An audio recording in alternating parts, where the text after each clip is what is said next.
68-year-old grandfather. Tonight, detectives need your help to identify his killers. He was just a wonderful person. I'm not going to listen really deeply.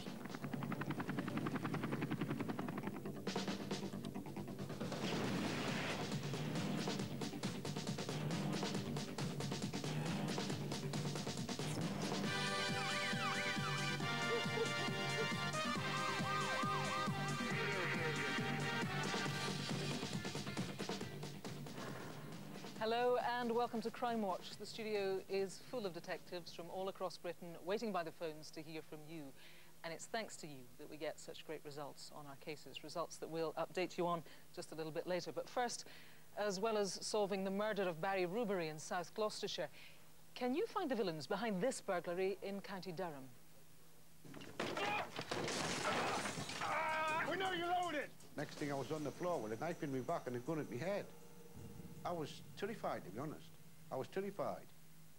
And Rav, you've got our most wanted faces. Who's on the wall? Yeah, let's see how many of these you can catch. We've got 8 wanted criminals who are wanted in connection with crimes such as murder, assault and fraud.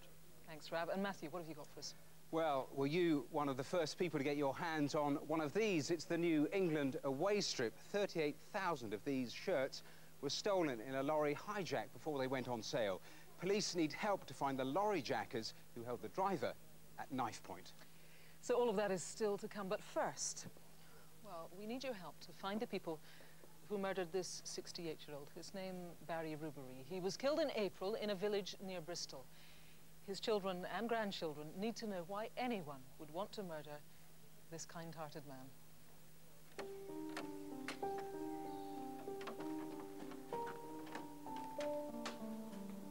Barry? Barry?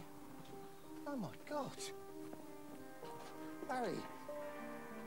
Barry. Oh, bloody hell. Oh. 5 weeks ago, in this quiet village of Iron Acton near Bristol, 68-year-old Barry Rubery was murdered outside his home.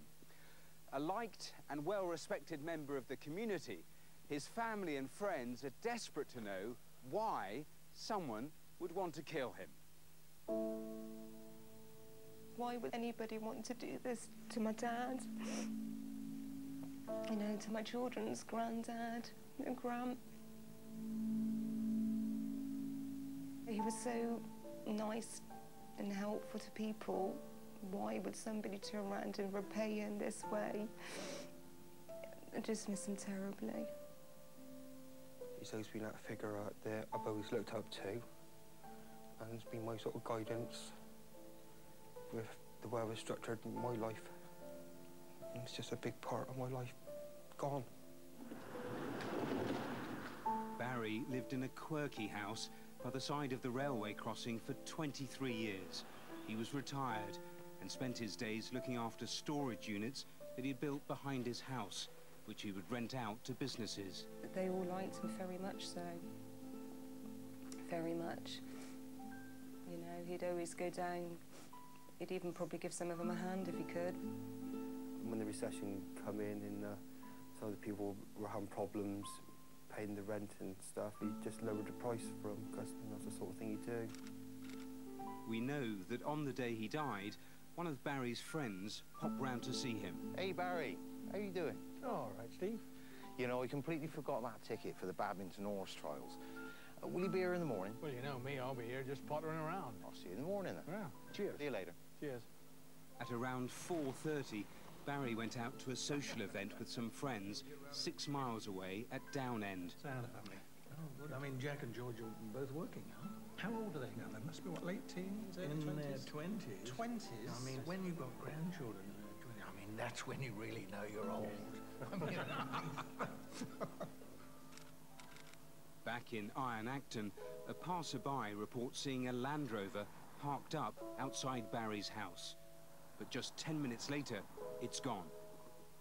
At 10:30, another witness travelling past his house reports seeing the Land Rover again. This time, it's facing the other way. By the time Barry arrived home, the driveway was clear. That's quite all right. Mind how you get out. Take care. Yes, look after yourself.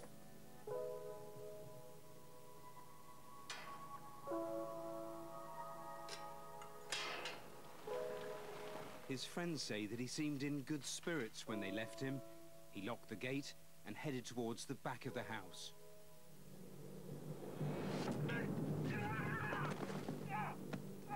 But Barry never made it into his house.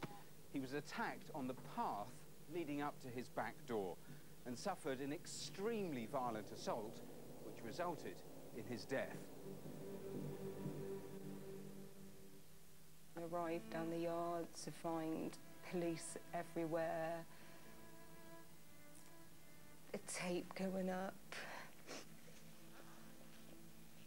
and to be told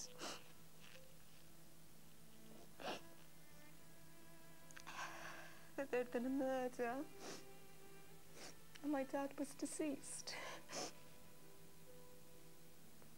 Just felt so numb.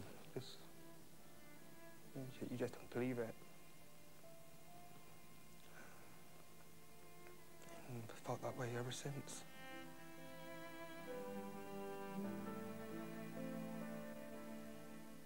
So, what do detectives know about Barry's murder? Well, it was on the morning of Thursday, the 29th of April, when one of Barry's friends came around to see him and found him lying in the porch dead. He called us and we launched a murder investigation. And what do we know? Well, I think the offenders must have been parked up somewhere nearby, but what we know, Barry came back at 11:15 on the Wednesday night, and here he was subjected to a sustained and violent assault. It ended with people tying his hands and his legs with cable ties. So do you think that was done deliberately to stop him fighting back almost? Undoubtedly. I mean, we've been told that he would have fought back. He was that sort of person. And, you know, he's suffered significant head injuries as a result of this. And what was the motive for all of it, do you think? We're unclear of the motive. I mean, what we do know is that within the house, all the rooms have been entered, all the drawers have been opened, all cupboards have been searched. I mean, bizarrely, a plant pot has been moved. And what was stolen? Well, what we know is that his Nokia 3310 has been stolen, an old gold fob watch, and an identical set of keys to these, which were his house keys for getting in and out. But that doesn't sound like they've taken very much. No, they even left money inside, and they also left some money on Barry himself. Now, I mean, was this a burglary that went wrong?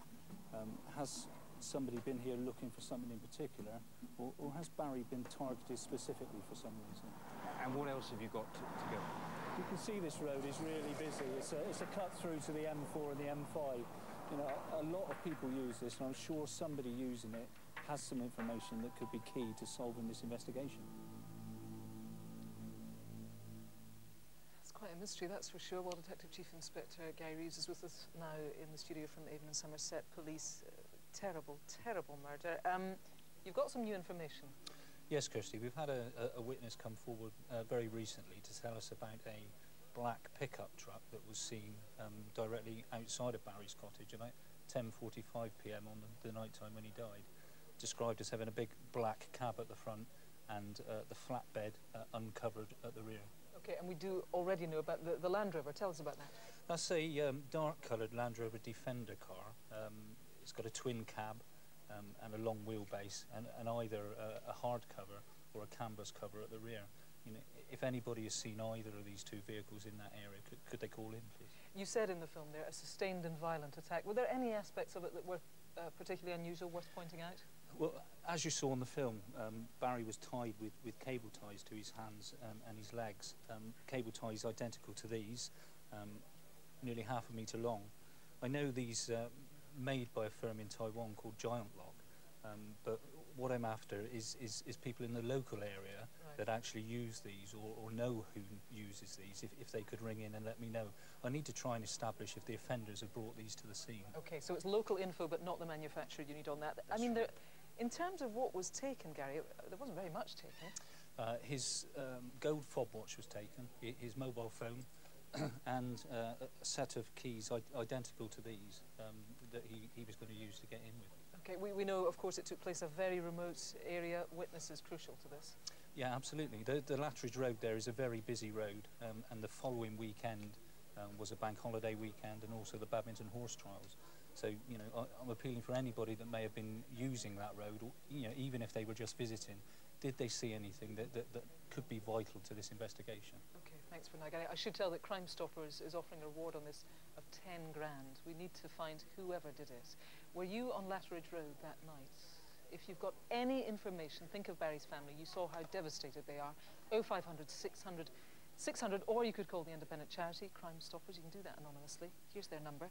It's 0800 555 111. If you need to take a look at that reconstruction again, that's fine. It's online, bbc.co.uk/crimewatch.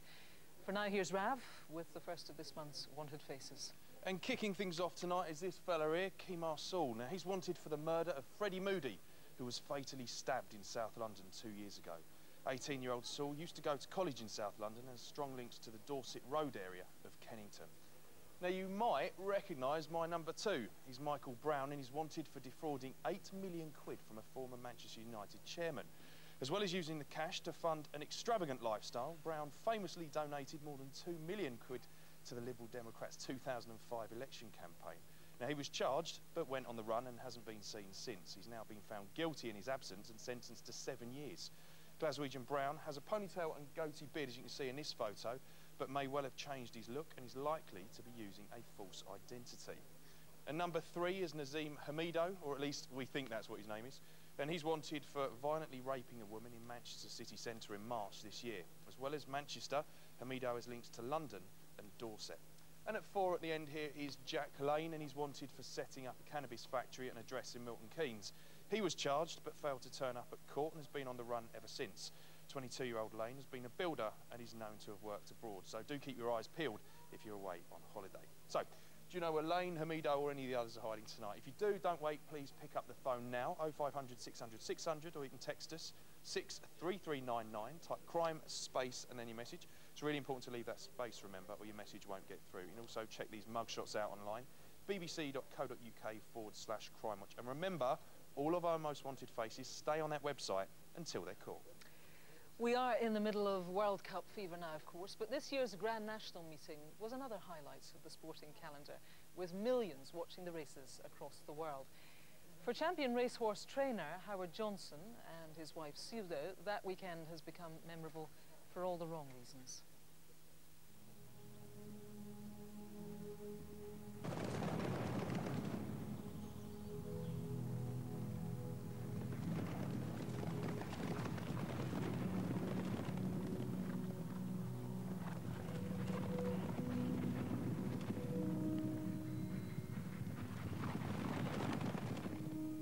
farm and a racehorse trainer, and that's what I've done all my life. I wouldn't be no good at anything else. We've ended up now, I'll be training 140 jumpers and about 25 on the flat. I've lived in the area all my life. About 4 years ago, we ended up buying Whiteley House, which is only 100 yards away from the yard, which is handy for me. It's lovely, peaceful. So is the wife, and she loves horses. So we think about horses, eat, sleep. How are they doing, Howard? Well, I think they're doing pretty good. Great. Yes. I think we'll do well. Good, great. Sunday's a usual day, you know, it's our quiet day. We had tea about 5 o'clock. So the wife was washing up. It's all right, love. Leave them there, I'll sort it. All right, yeah.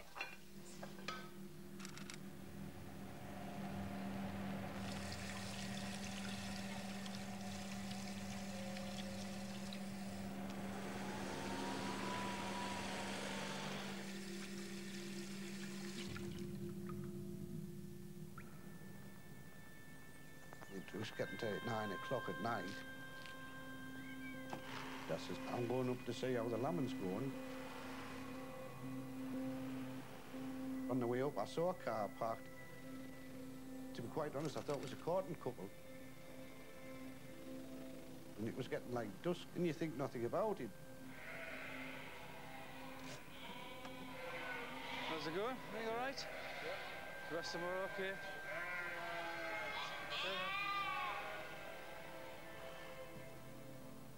And when I come back, I'm certain it was still there. I just pulled back into the yard with my old pickup, come straight in the house, went into my little lounge where the telly is.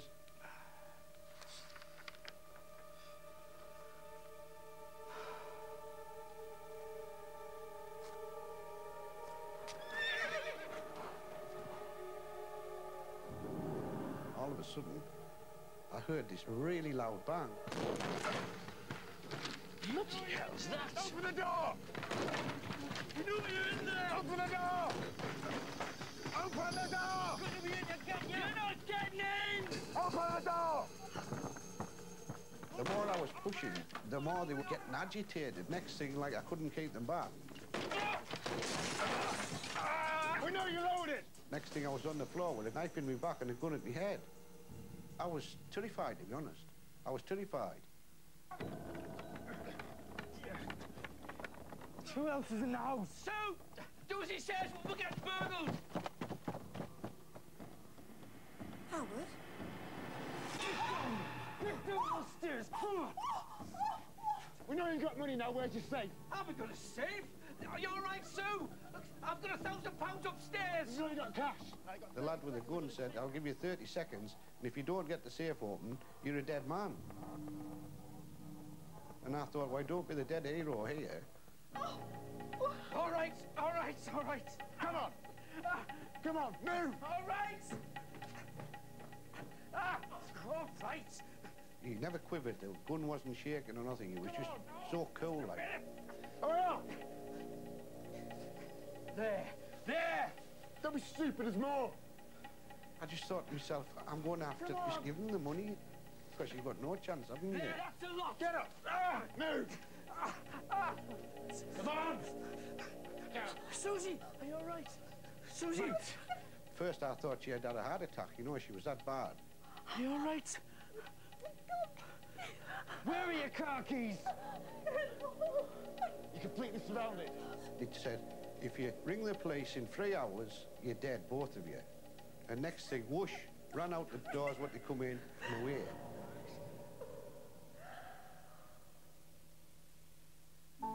I don't want to move out the area or the house, because it might happen again. You don't know, do you? And we love this area and love the house and the farm and that, and the people around the area, but there is some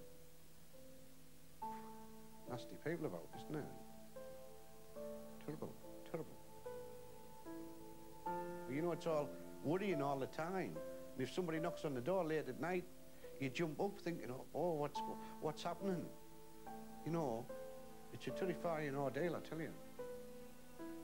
Wouldn't want it on my worst enemy. Oh, dear me. Oh. Right.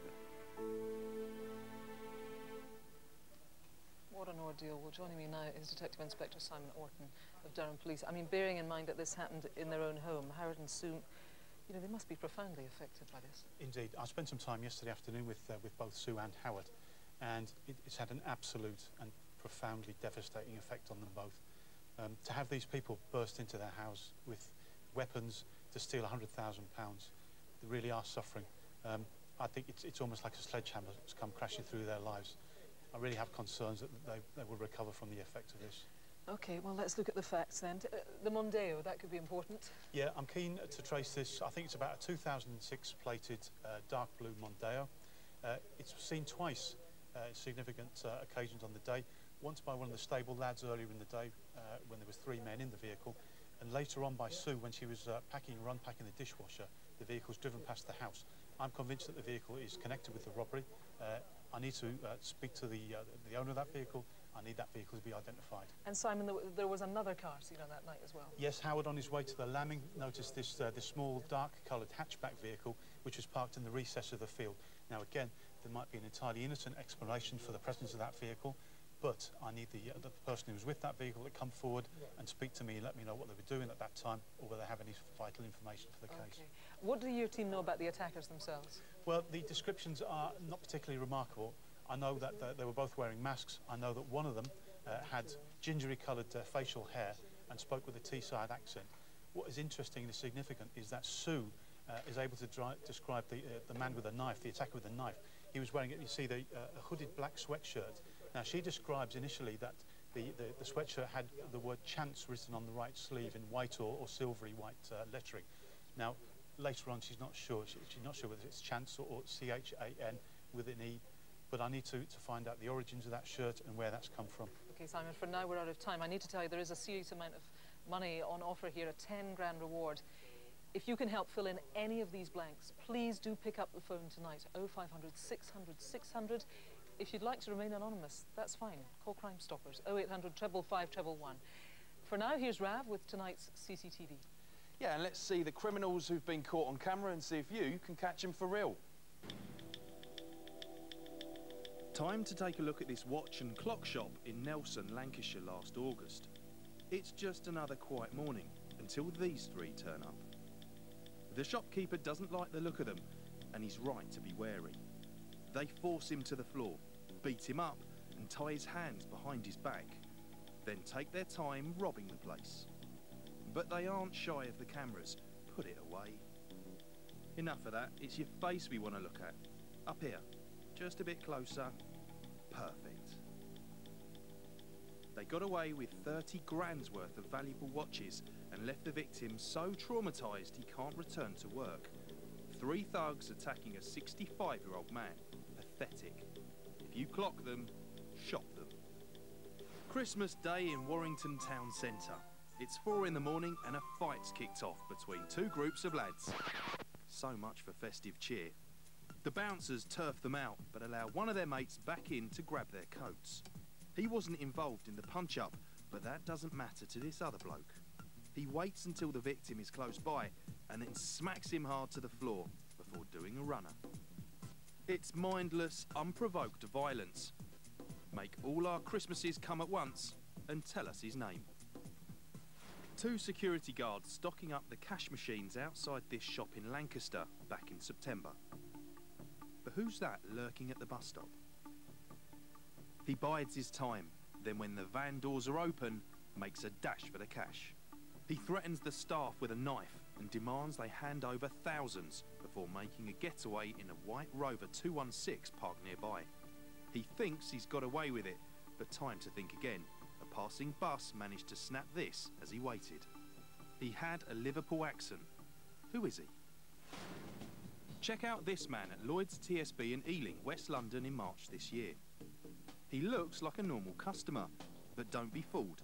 He's part of an armed gang targeting businesses across the city.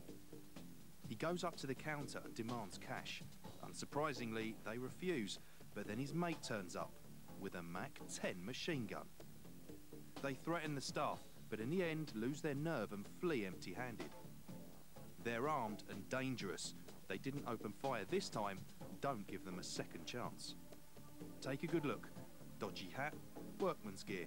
They're hardly the masters of disguise, unless it's the village people they're going for.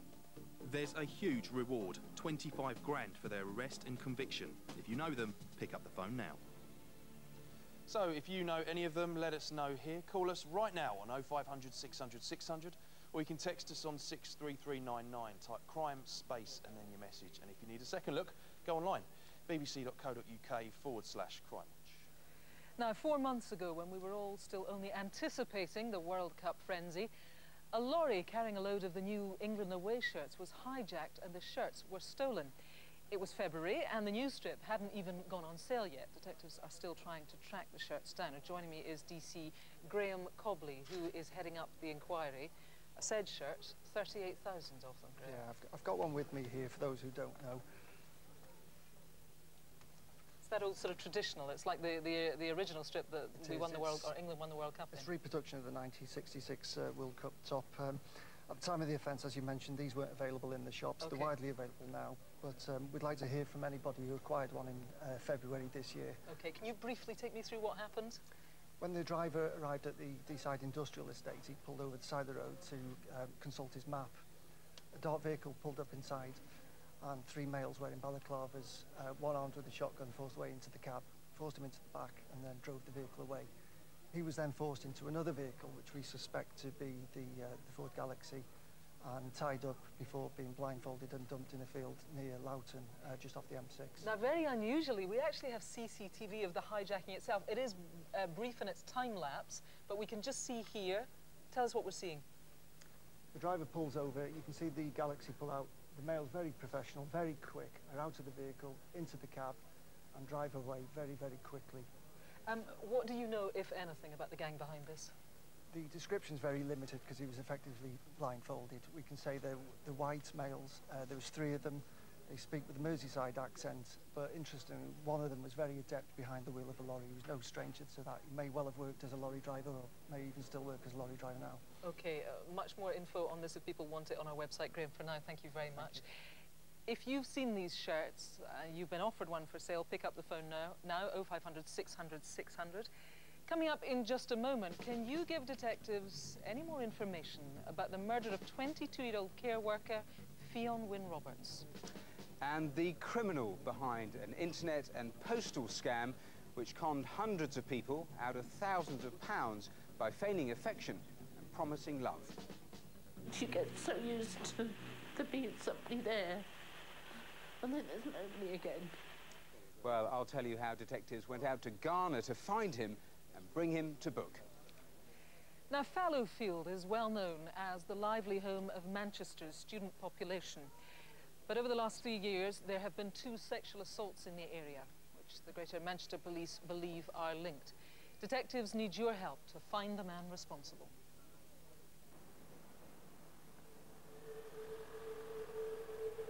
Code 6, 105 North Avenue, 52.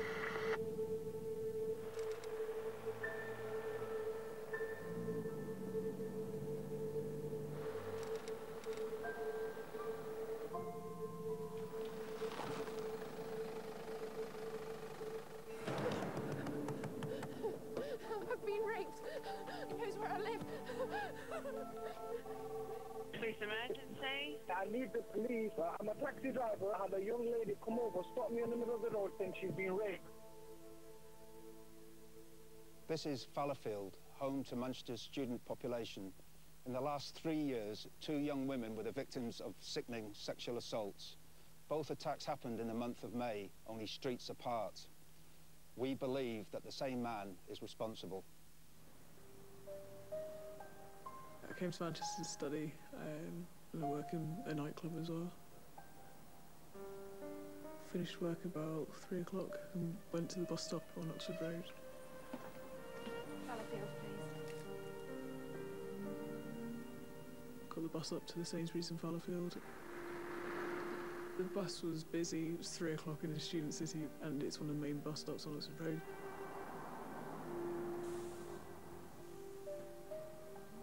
Everyone kind of got off where I was getting off. It's a bit of a walk to my house from the bus stop.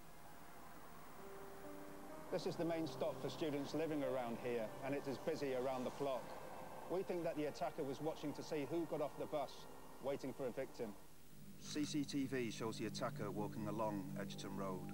What you can't see is the young woman on the other side of the road. He's following her. First time I saw the guy, he was on the other side of the road, wearing all black with his face covered. I didn't really think much of it though because it was cold. But then I noticed that he crossed the street to stand behind me. The gap kind of closed until he was only 2 or 3 paces behind me.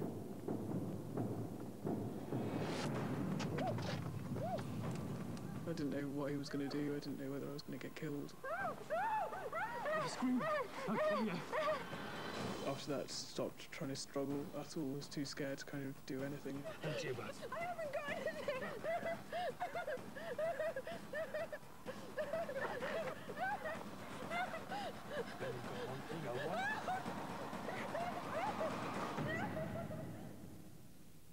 The victim was then subjected to a prolonged and vicious rape, and still her ordeal wasn't over. Where do you live? Speak up, I'll kill you. Tell me. After a little while, I kind of had to tell him, and he said that if I ever went to the police or ever told anybody, that he'd kill me straight away, that he'd hunt me down, he knew where I lived. Do you know what my name is? Do you? Rashid. Rashid. You won't forget that, will you? If you tell the police, I'll kill you.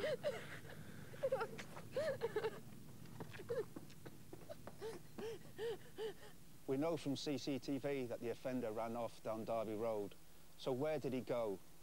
We think that he lives locally, and what's more, this isn't the first time that he is struck.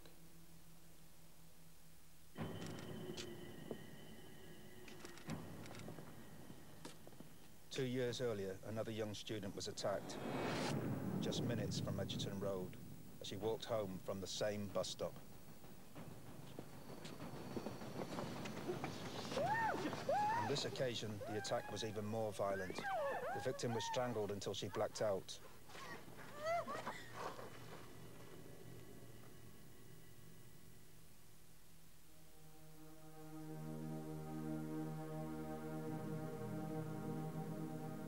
When she came round, she had been raped.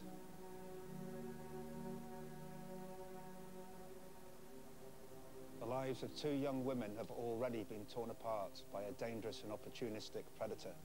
How many more women has he preyed upon?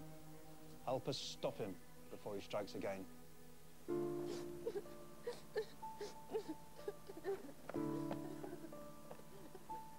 It's affected my life a lot more than I thought it ever would.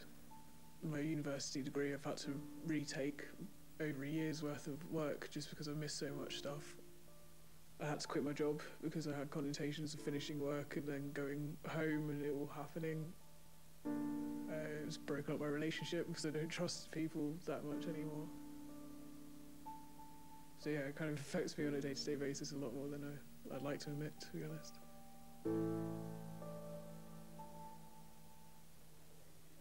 We've got to stop him, haven't we? Detective Inspector Colin Larkin of Greater Manchester Police is here, highly articulate, and it has to be said, a very brave young woman.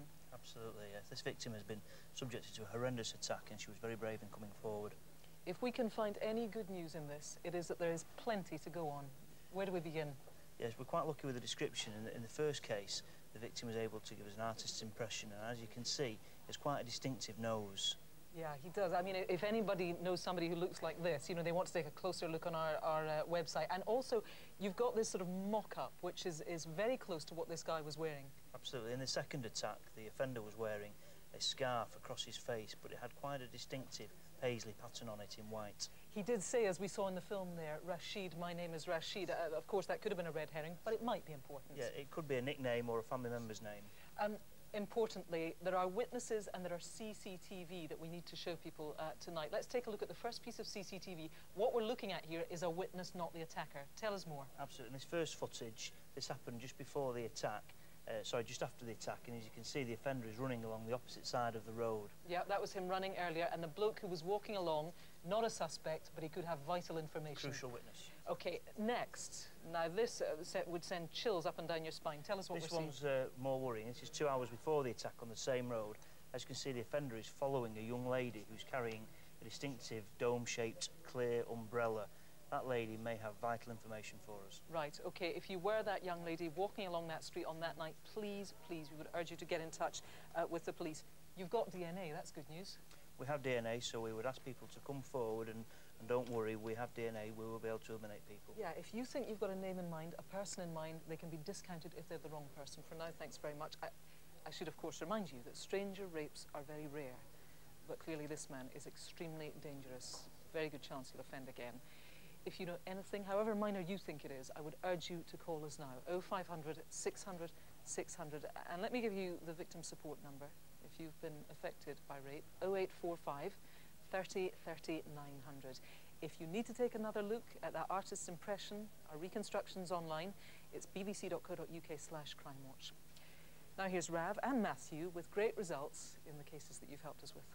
And first, the latest on one of the most horrific cases we've ever featured. The murder of 48-year-old mother of two, Heather Barnett. Hi, Mummy, we're home.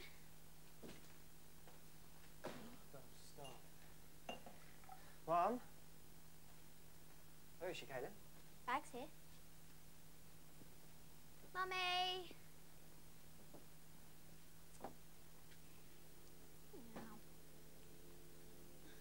Mum? Mum? She's not in there. Mum, are you in there? The door's stuck. Yeah, I'll get it. Mom? Mum?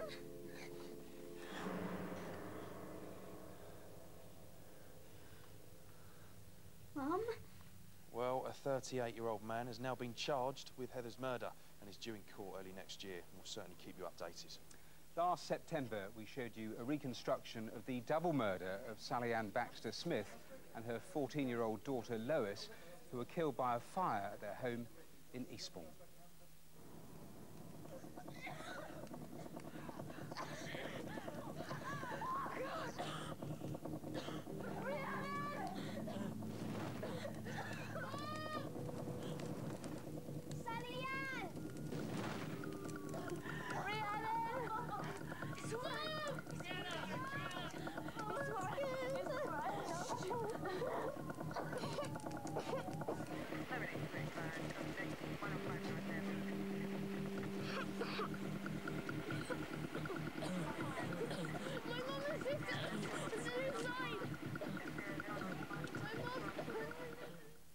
Well, a 37-year-old man has now been charged with both murders. We'll let you know what happens. Now, in February, we told you how the discovery of a skeleton on a building site in Manchester had sparked a murder inquiry. We can determine a number of basic features about the skeleton, in that it was a Caucasian female between 18 and 30 years old, probably between 5'1" and 5'7" tall. There were also a number of worrying features on the skeleton. We identified a fracture to the right side of the jaw. There was also a small fracture in one of the cervical vertebrae, and these are basically the bones of the neck. There was also a fracture to the nasal bone as well. And all of these injuries, particularly when taken together, are suspicious that she'd been subjected to a blunt force physical assault just prior to her death. And therefore this case is suspicious of a homicide taking place. In an inquiry like this, there is no CCTV. There are no witnesses that we've traced so far. There's no house-to-house. So identifying the victim is the key to unlocking the mystery. Well, some exciting developments, actually. Forensic scientists have now been able to obtain a full DNA profile from the remains. Now, this means, as detectives search for potential victims who may have gone missing in the 1970s, they'll be able to easily check the profile against DNA to identify the remains. Great stuff. Now, a year ago, we appealed for help to find the killer of 40-year-old Paula Poulton, who was found stabbed to death in the boot of her own car in Swanwick in Hampshire. Well, great news. Just last week, this man was found guilty of Paula's murder. He's 57-year-old Roger Kearney. He was having a relationship with Paula, which is believed to have turned sour when she started putting pressure on him to leave his wife. He's now been sentenced to life. Now, back in April, 22-year-old Fionn Wynne Roberts was found murdered just yards from her home in Porthmadog in Gwynedd. The care worker had last been seen leaving a friend's birthday party. That was on April 10th. Detective Inspector Neil McAdam from North Wales Police is here. Thanks for joining us, Neil. Tell us the information that you do have and what you're looking for. Well, the information we have now is that a few hours after Fionn's body was found, a handbag was found in some sluice gates approximately half a mile away. And with that handbag were two items which you feel is very, very important to trace the origins of. They were a pair of jogger bottoms, tracksuit bottoms, and a training shoe. Okay, given that those could be the most important clues, let's look at them in a little more detail. First of all, let's go to the jogging bottoms. Describe those. They're tracksuit bottoms, they're blue, they're nylon, they have two white stripes down each side. They're extra large, and they have a label on them saying the make original. Okay, and it's important to know they've got no sort of branding on them at all. They've got no branding except the original sign on them. Okay, let's look now at these trainers. Just another pair of trainers, you might think, but actually a couple of things that mark them out as unusual. First of all, the size of these trainers. Well, they're size 11, and they are Ascot make trainers. They're actually an Alaska model. We believe they're one of a batch of 3,500 that came into the country in December of 2009. Now, you've narrowed down that batch to you're now trying to trace 9 people who paid in cash. Well, we've narrowed 36 of these shoes that were in the North Wales area, in the Porthmadog area. We've narrowed down the number that were sold by plastic, and we're wanting people to come forward who bought them for cash. Right, and they cost around about how much? Just a job. It costs about £12, £14 a pair. Now, it's a very small community that Fionn came from. They have been profoundly affected by this young woman's murder, and there is a big reward that's being put forward. Local people have got together and are offering a reward of £10,000 for the conviction. OK, for now, Neil, thank you very much for all that information. If you have information about either of those garments that we just saw, or indeed anything else about Fion's murder, I would urge you to please pick up the phone tonight. It's important to say, too, that we do have a Welsh-speaking officer in the studio. If you'd prefer to pass on the information in Welsh, that's fine by us. 0500 600 600 is the number to call. Or, if you prefer, you can call the independent charity, Crime Stoppers. You can do that anonymously. Their number, it's 0800 555 111. Rav now, and our second lot of wanted faces. Right, my number 5 down here is Malik Haim, and he's wanted for a serious assault last December in the Withington area of Manchester. The victim was stabbed 5 times and had his face slashed. Haim also uses the name Khalid Bashir, walks with a limp, and was last spotted in the port of Dover. At 6 is 24-year-old Peter Clunan. He's wanted in relation to 2 burglaries. Clunan's known to hang out in Bermondsey in south-east London, as well as Kent and Devon, and he's a big Millwall fan. And number 7 over here is Anthony Plunkett. He scammed hundreds of thousands of pounds by setting up a fake TV warranty company, using customers' bank details to fund a lavish life of champagne and posh hotels. Not only that, cheekily, he's even been caught on camera nicking TVs from the hotels he stayed in. He also has links to Derby, South Yorkshire and London, and is thought to be hiding out on the south coast. Now, he also uses the name Daryl Searslake. And last, but by no means least, is this fellow over here, Rizwan Arif, and he's wanted for conspiracy to commit murder. In February this year, a 33-year-old man was shot at as he helped his 4-year-old son out of the car. Now, thankfully, the bullet missed and no one was hurt. Arif is originally from Ilford in East London. So, come on, where are they tonight? Don't wait, call us here in the studio right now, 0500 600 600, or you can text us on 63399, type crime, space, and then your message. Don't forget to leave that space or your message just will not get through. And we've had more wanted faces put on our website, where you can also sign up for regular updates, and that's bbc.co.uk/crimewatch. Now, every year, thousands of people lose their life savings and more besides by being conned into believing a long-distance romance is the real thing. After exchanging love letters and internet messages, all too often the victims end up sending off all their cash, thinking that they are helping the one they love, only to find out later that the romantic stranger is not who they claim to be. Here's Matthew with how the detectives catch the men behind the Lonely Heart scams.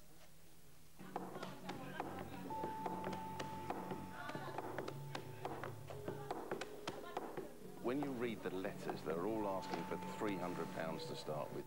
We have examples where people have sold their houses. Sometimes we were on the internet for 4 or 5 hours at a time. He made me feel like I was young again, like I was important. You could end up being kidnapped. That's happened. Hidden in remotest West Africa, young men are going to extraordinary lengths to make money. Among their targets, innocent Britons. Their secret weapon, the romance scam. You get so used to there being somebody there, and then there's nobody again.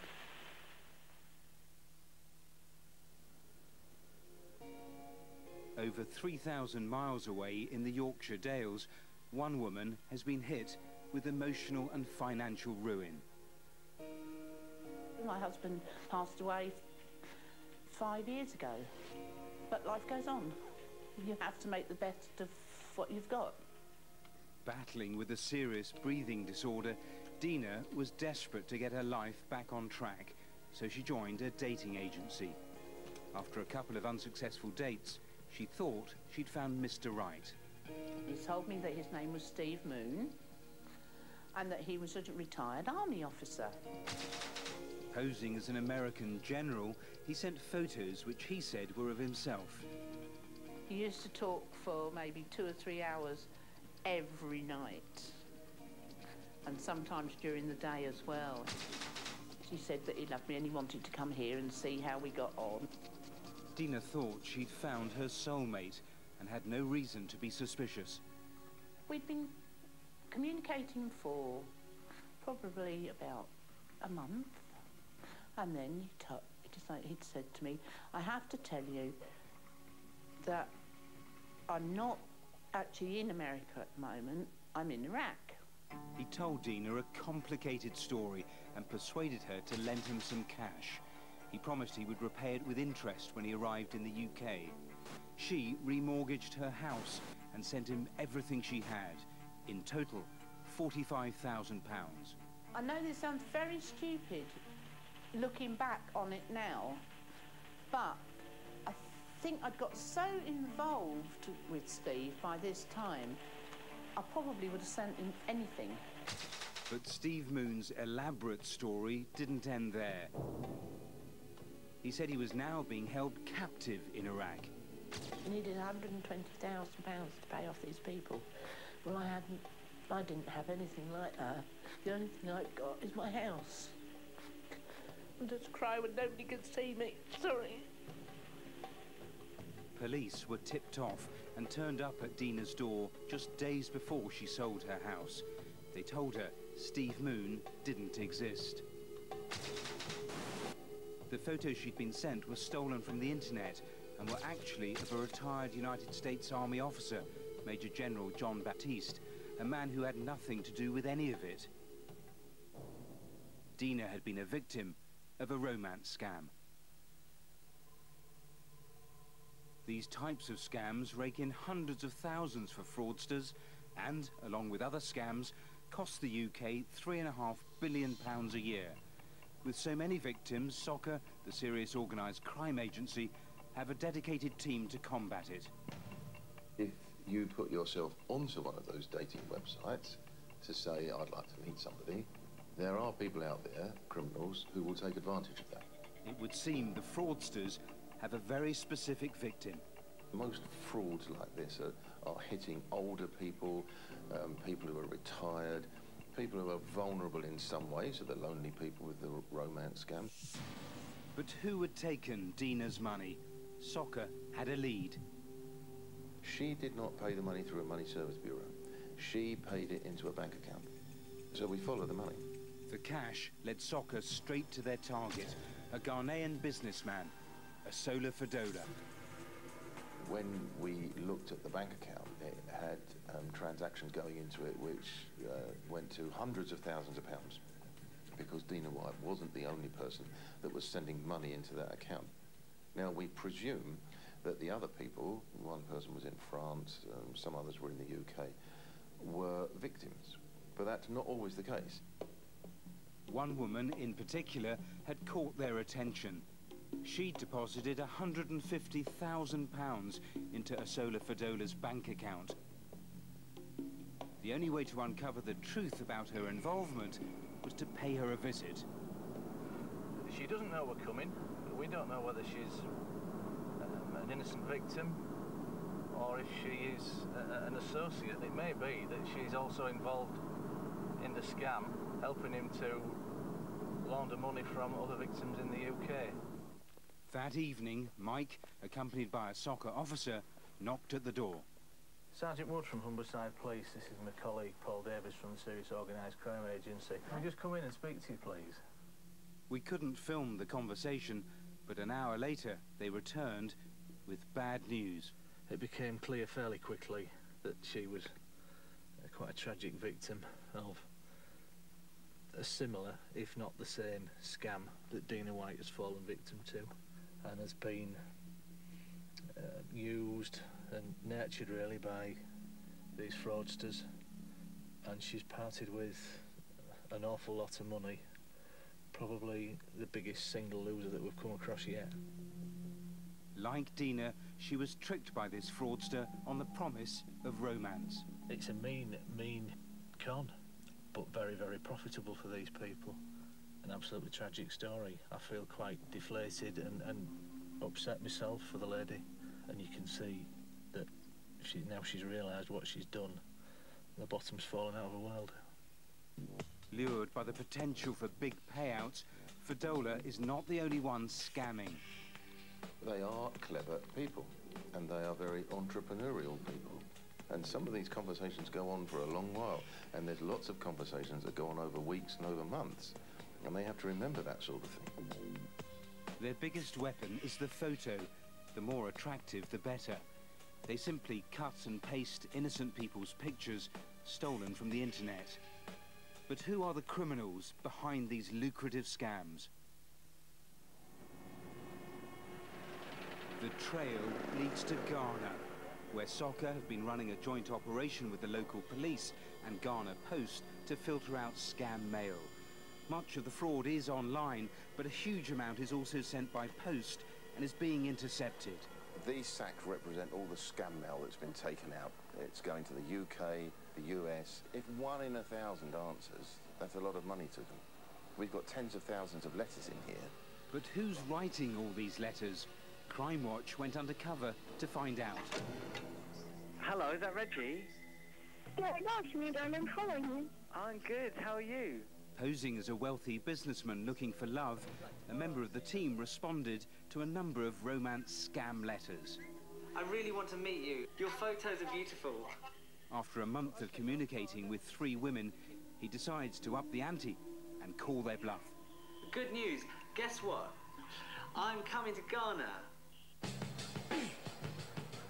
The next day, our reporter arrived and planned to meet his potential love interests, Reggie, Philomena and Blanca. The rendezvous point, a hotel lobby. Rigged with secret cameras, the area will also be under constant surveillance by the local police. His first date is supposed to be with Reggie. Hello. Hi. Hi. I'm good, how are you? I'm fine. How are you? Nice to meet you. Yeah, good, thank you. What? Who are you, sorry? Julian. Julian. I was expecting Reggie. Yes, Reggie. You are Reggie? Yeah. Oh, you look different from the photo. Yeah, you're long time. Completely, totally, it doesn't look like you at all. Yeah. She's Chinese. It obviously isn't the woman in the photo, and very soon her real intentions become clear. What is it you want out of the relationship? No, I want a ticket. I'm in London. A ticket to London? So you want to come to England, but you want me to buy your ticket? Can you... After 10 minutes, our undercover reporter reveals his suspicions. I don't think you want a relationship. I don't think you're looking for romance. I don't think you're looking for love. I think you just want money. You're a fraudster. Explain yourself. Caught out, she leaves. His next date is with a beautiful girl called Philomena. But she doesn't turn up. 3 men do. She's not here because she's in a family meeting. So can you bring her to me? They couldn't produce Philomena, but they did want paying for a long and expensive taxi journey to get to the hotel. 800? It's a long journey. I can't give you 800, but I have, what do I have on me? 20, 40. I've got 80. Our reporter wasn't about to give them money. Instead, he confronts them. I believe you've risked this long journey to come here to get money. 800 seats. I know it doesn't cost 800. I've been investigating you for the last month. I work for the BBC. I don't believe you. I don't believe you. Realising they wouldn't make any money, the men leave. What they didn't know was that the police were waiting for them outside the hotel. It was the same for the 3rd and final date. Again, a man turned up, but this time with a loaded 9mm handgun. You could end up being kidnapped. That's happened. People have come here and they've been held until they've paid money and then released. 3 separate syndicates. These were organised, dangerous gangs. The suspects were arrested and later charged. And after months of investigation, officers finally tracked down Asola Fodola, the man behind the UK scams. Handcuffed and unrepentant, he was led from his mansion. It was clear where the money had gone. It's people like Dina that are left with the financial and emotional cost of the romance scam. He's got to say to her, I think I am going to have to sell the house to downsize because I just can't, you know, I thought I might be able to cope, but I can't.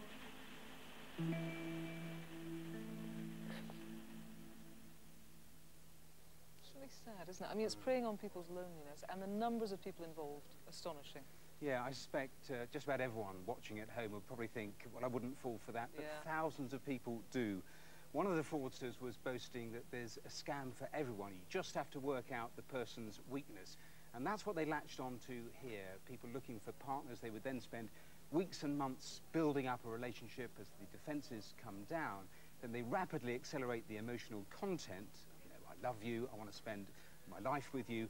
And they rapidly accelerate the request for help. And that, of course, is always money. Really cynical. And when you say money, it's not small change here. I mean, staggering amounts. I mean, the woman we saw in the film who Soccer went to see, I mean, we didn't see her face, but she sent Fadola £271,000, everything. And what's so clever is the way they roll you from one scam to another. So when you pay a large amount, the fraudster then says, look, thanks for getting around that problem.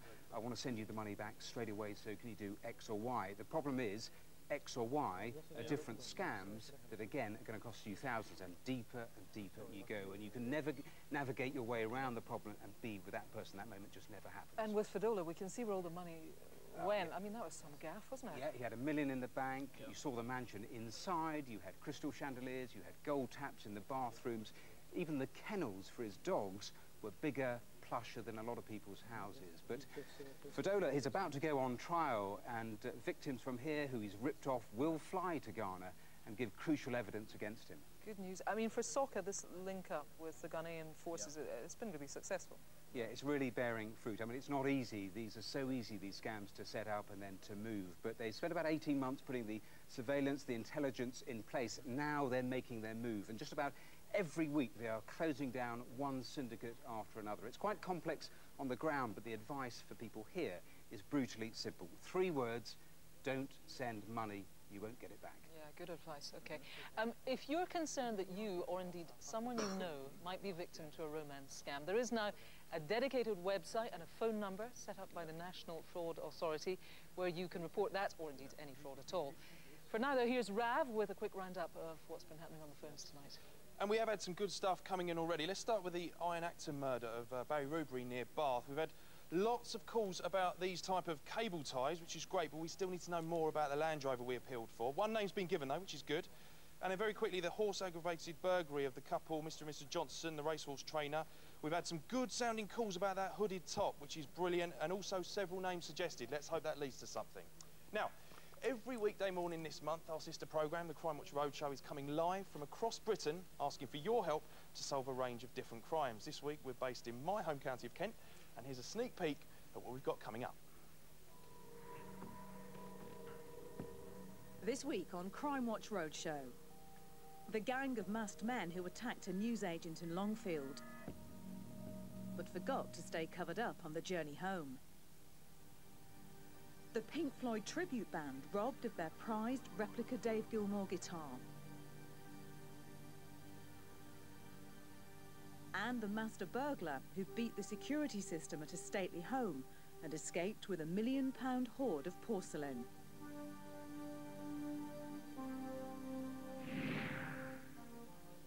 Looks good, eh?